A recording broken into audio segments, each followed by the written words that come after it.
This is Fight on the Flying Wing, which is a Raiders of the Lost Ark set that was released in 2009, the last year for the Indiana Jones line originally.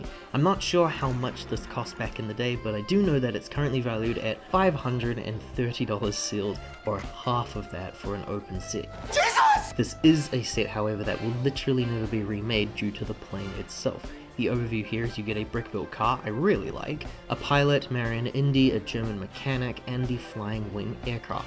This is a military aircraft that in the movie is depicted with Nazi material printed on the sides. This is also in the same sequence in which a Nazi is chopped up by the plane's propeller, so not only is the very plane included in here, but also the man who gets chopped up. So this is a set that in more than one way would not exist by LEGO standards today. I'm very happy that I have this set for those exact reasons. So this set's rarity goes far beyond simply being old. The build for the plane is massive, it is very big, and it covers almost my entire display here. Tragically, my set is so old that half of a sticker has peeled away, you can kind of see the remains here. The plane itself has quite a hefty looking set of wheels, and the front one is on a swivel, which means that it can very easily rotate around the scene, you know, so that a Nazi can be chopped up on screen. But I love the easy free movements that this set has. The wings on the ends have their own little rotate, and the propellers at the back can freely spin as well. I really love the shaping of the cockpit design, which for the pilot at the back here features a swivel gun and a small little seating area. It's not very roomy in here, but at least there's a seat. The cockpit piece is a printed part with a color scheme that I do really like. I'm pretty sure it's exclusive here.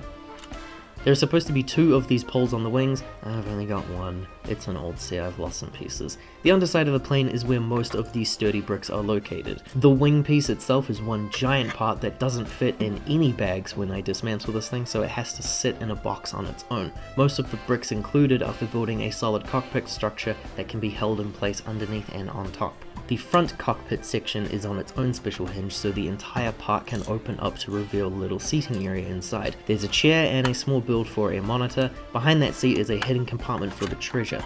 The set's description actually describes the scene as the Ark of the Covenant being taken away. The box is actually just a box of jewels. So under those bricks lies that box with some tiles for a lid.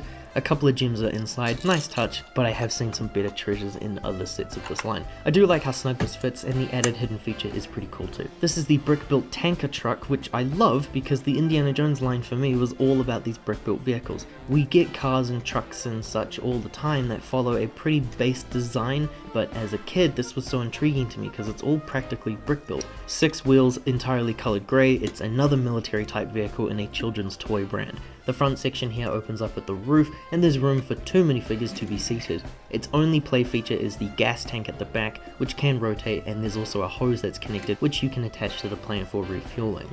At the back of the vehicle are some controls that I assume are for the gas nozzle. I really love this thing. There's lots of levels in the LEGO games that were based around vehicles that looked exactly like this, so I'm very happy for that. There are sections here at the front for Indy to hold on to as well, so you could have the vehicle in hot pursuit with Indy holding on for his life. This is Indiana Jones, and this minifigure is probably the best conditioned one that I have. I've talked about him in the other videos, but the gist of him here is that he's one of my all-time favorites. He has a really cool hat piece, but he also has a really good satchel and whip that are made of a rubber design, so items like the whip have some extra movements.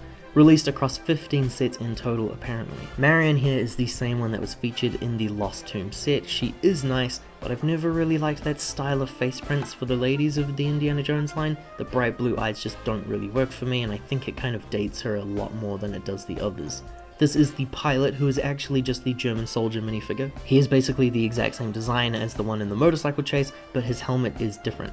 I really love the army garbs, which have always been useful for me in some mocks, but the skin color change is a little odd. He has the old style revolver that I really love, and it's pretty integral with Indiana Jones, I feel. This is the German mechanic, which is not what the character is credited as in the movie, FYI, but whatever loopholes LEGO has to take in order to get stuff like this released, absolutely fine by me. He has an incredibly rare and very useful torso, which I've used in mocks, some even on this channel by the way. He looks like he's using the J.K. Simmons face, but it's actually different in its colors. He is a very cool inclusion. I can actually show you the instructions for this one as well, which are worth showing because they are old LEGO instructions, so they're themed. It is a pretty big book, and it features some map designing in its colors. At the back we have an image of the set all built up, followed by the inventory list. A page that shows you all of the play features of the set, which is very helpful for a set that's old and you haven't seen it in quite a while.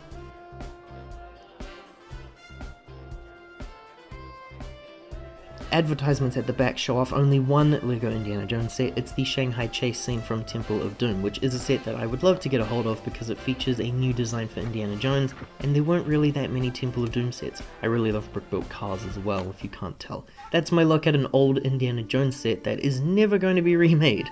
I don't know if that's reason enough to make it worth $500, that's not anywhere close to what I paid for it though, so I'm pretty satisfied. And I think it's a really cool time capsule at how LEGO achieved some of their builds in the past. If you enjoyed this review, stick around because I'll be taking a look at some more LEGO sets later on. Liking and subscribing helps to support the channel. Thank you.